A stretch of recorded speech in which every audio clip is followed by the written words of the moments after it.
तो एक प्राचीन कथा के अनुसार कहा जाता है कि तोरण नाम का एक राक्षस था जो शादी के समय दुल्हन के घर के द्वार पर तोते के रूप में बैठ जाया करता था। तोते का रूप धारण कर लेता और दुल्हन के घर के मुख्य द्वार पर बैठ जाया करता था। जब दूल्हा द्वार पर आता तो वो राक्षस दूल्हे के शरीर में प्रवेश कर जाता था और दुल्हन से स्वयं शादी रचाकर उसे परेशान करता था। एक बार की बात है, एक साहसी और चतुर राजकुमार की शादी तय हुई। शादी के समय जब वो दुल्हन के घर में प्रवेश कर रहा था तो उस राजकुमार में कुछ दैवीय शक्तियाँ थी। तो अचानक उसकी नज़र उस राक्षसी तोते पर पड़ी। वो तुरंत समझ गया कि ये राक्षस है और उसने तुरंत तलवार निकाली और उसे मार गिराया और फिर शादी संपन्न हुई। बताया जाता है कि उसी दिन से तोरण मारने की परंपरा शुरू हुई। आपने कभी गौर किया है? आपको पता लगेगा कि इस रस्म में दुल्हन के घर के दरवाजे पर लकड़ी का तोरण लगाया जाता है जिस पर एक तोता लगाया जाता है। अगर आपने नहीं देखा है तो आप ठीक से तोरण को देखिए। तोरण पर तोता जरूर बिठाया जाता है। तो लकड़ी से तोरण बनाया जाता है और उस पर एक राक्षस का प्रतीक तोता बिठाया जाता है और बगल में दोनों तरफ छोटे तोते बिठाए जाते हैं। दूल्हा जब शादी के समय वधू के मुख्य द्वार पर आता है तो तलवार से उस लकड़ी के बने राक्षस रूपी तोते को मारने की रस्म पूर्ण करता है।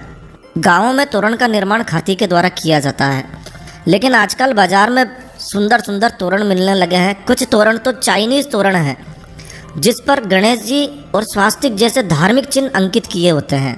और फिर क्या होता है, दूल्हा बगैर जानकारी के उन पर तलवार से वार करता है, तोरण मारने की रस्म पूर्ण करता है, लेकिन जानकारी नहीं होती है और वो गणेश जी और स्वास्तिक जैसे पवित्र चिन्हों पर अपनी तलवार चलाता है। शास्त्रों के अनुसार तोरण पर तोते का स्वरूप ही होना चाहिए, दूसरा कोई चिन्ह नहीं होना चाहिए।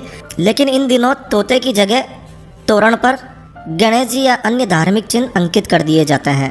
दूल्हा भी तोरण की जगह उन पर ही वार करता है और कहते हैं कि भारतीय समाज में पति पत्नी के मध्य अनेक प्रकार के विवाद, तलाक बढ़ने के मामले के पीछे भी यही कारण है। तो विद्वानों को भी इस बात को समझकर प्रचारित प्रसारित करना चाहिए। एक तरफ हम शादी में गणेश पूजन करके उनको रिद्धि सिद्धि सहित शादी में पधारने का निमंत्रण देते हैं और दूसरी तरफ हम उन्हीं पर तलवार से वार कर उनका अपमान करते हैं। ये उचित नहीं है। तोरण की इस रस्म का ध्यान रखकर परंपरागत तोरण को ही लगाया जाना चाहिए, लेकिन जानकारी के अभाव में लोग जानते ही नहीं हैं, क्या करें। जानकारी के अभाव में जो तोरण बाज़ार में मिल जाता है वही ले आते हैं। तो इस बात का विशेष रूप से ध्यान रखें कि इस बार जब भी किसी की शादी हो और यदि आपकी नज़र इस प्रकार के तोरण पर पड़े तो उसे समझाइए और हो सके तो इस वीडियो को अधिक से अधिक शेयर कीजिए। यदि आप हिंदू हैं, हिंदू धर्म को, हिंदू परंपराओं को जिंदा रखना चाहते हैं तो इस वीडियो को ज़रूर से शेयर कीजिए।